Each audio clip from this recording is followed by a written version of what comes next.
Hi, this is Phil Necro. You're watching On Deck with Tyler Redmond. This is Walk the Banks. I'm on deck. Tyler Redmond.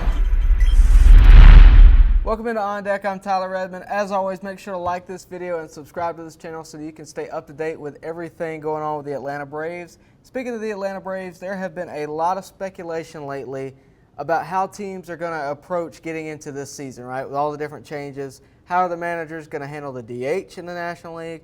The 3-batter minimum is still new. A lot going on. Of course, the extra runner after the 9th inning. So after being shut down in March, we finally have some answers from the Braves about how the pitching staff is going to be handled. And it's not really a surprise as much as it is confirmation. Snitker has made the decision to take the piggyback approach to resist working the starter too hard too soon.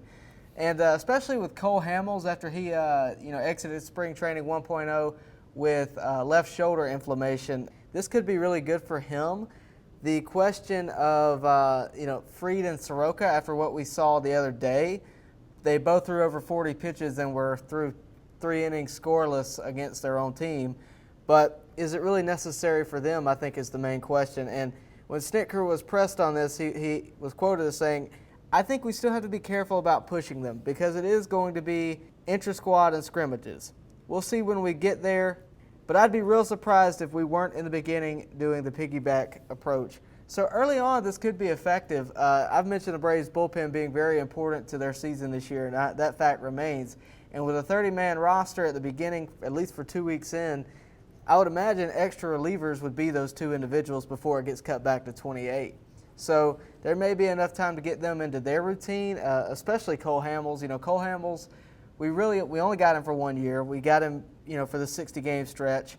We're relying on him to perform this season, so we don't want him to get injured and be on a 40-day injured list, right?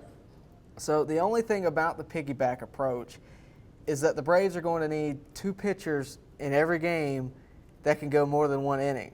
With a 3-batter minimum, the Braves are probably going to need that anyway, but now it is more important that we get it early on with what Snitker has said the plan is.